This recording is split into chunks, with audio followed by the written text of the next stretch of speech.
President Obama this weekend said Republicans are making life harder for Americans today, especially those who are unemployed. This after a tough battle in the Senate last week and a Republican filibuster on an extension of jobless benefits. First the president, then Republican response. Unfortunately, the Republican leadership in the Senate won't even allow this legislation to come up for a vote. And if this obstruction continues, unemployed Americans will see their benefits stop. So now Republicans say they're looking out for all Americans who want Washington to stop adding to the enormous national debt, pointing out that a Democrat and an independent joined them to block the bill. Mitch McConnell here. What Republicans have been arguing is that much of this is worthwhile and should be done, but it ought not to add to the deficit. And now, as you indicate, a growing number of Democrats are showing that kind of concern, and that's why this big Democratic majority in the Senate has not been able to pass this bill.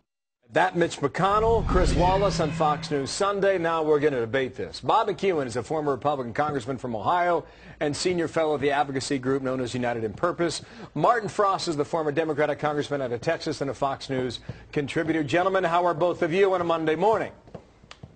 Very good morning. Good to be with you. Okay, all right. Bob, who's winning this debate? Who's winning the argument? Bill, the budget this year is 20% larger than last year. 41 cents out of every dollar that they're spending, they're borrowing. And with all of that new money and all of that borrowing, they're saying now they even need more. They just passed a pay-go measure, patted themselves on the chest, and said, we're not going to do this anymore. And the first opportunity, they come back and say, no, we want to go out and borrow even more. But the fact is, they have 59 votes in the Senate. Republicans have never had 59 votes in the history of the United States. If they can't run this train, they don't need a microphone. They need a mirror to see who's responsible. Okay, Bob, you point out Republicans are winning this debate. What about that, Martin Frost? The debate on the Democratic side is what, responding to that? Well, the Republicans want to deny extended unemployment benefits to people who've been out of work. They don't want to give people an opportunity to buy a house. They want states to lay off teachers, creating larger class sizes. Look, there were 56 votes in the Senate for this. 56 Democrats voted in favor of it. The Republicans are hiding behind the skirts of a filibuster. There's a clear majority to pass this emergency legislation. The Republicans simply don't want anything to pass. They want the president to fail so they'll have an issue for the campaign this fall. If they don't like this legislation, let them come up with some alternatives on how to spend for some of these, how to pay for some of these emergency measures. No, they don't want to do that. All they want to do is block this legislation, even though a clear majority of the Senate is in favor of it. We ought to have majority rule in this country. All right. Both of you gentlemen laid out your points rather well, and I think it comes back to this classic argument. Conservatives versus liberals, or Democrats versus Republicans, or however you want to shape it up. This is a classic battle in Washington. You know, do you rein in the spending? Do you figure out a way to cut down the deficit, or do you keep spending in order to try to get us out of this economic mess? Bob, ultimately, Bob, ultimately voters are going to decide this in November.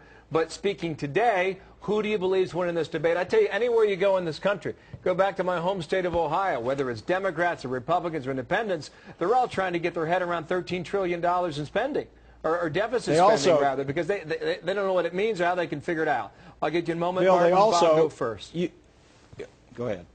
Well, Bob goes first. The deficit has traditionally been 2 to 2.5% of GDP, and this president has increased it fivefold to double digits. First time in our nation's history. And the American people are saying enough of the spending and taxing. And they have a voice in Washington, and they are called Republicans. And Republicans are saying with your 20% higher spending than last year, you ought to be able to work out your priorities. And, Bill, as you mentioned, if the president says there's a fireman that's going to get laid off in Dayton, Ohio, then the people of Dayton, Ohio ought to be able to make that decision for themselves. They don't need Pelosi and Reid and Obama borrowing more money from our enemies to lay on our children to hire that policeman or fireman. What about that, Martin? I know you want to jump in there. Go.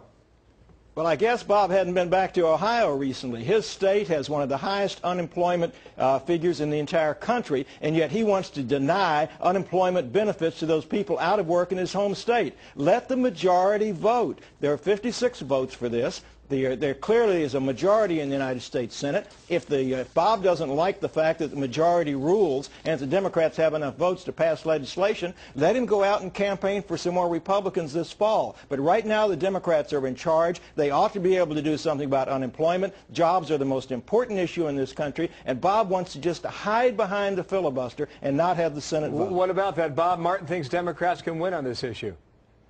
The answer is very, very simple. The question is not whether or not we help the unemployed. The question is whether or not we deal with the pot that we're stealing from people's pockets every day and paying for the unemployed, or do we go to China and get an even greater obligation? My son just returned from his honeymoon. If while he was gone, his mother and I went in and bought all new furniture and all new carpeting and all new appliances, and then as we walked out, we said, here, son, here's 41% of your income to pay for this over the next 10 years. That's what this Congress is doing, and the American people have said, enough. Wow. I'll give Martin Frost I believe the last word. I believe that the public will judge the Republicans as heartless and cold this fall when they don't want to provide benefits for people who've been out of work for a long time. Gentlemen, I appreciate the debate. I trust That's the why people. we hold elections, and we'll figure it out soon enough. Martin Frost, Bob McEwen, thank you, gentlemen.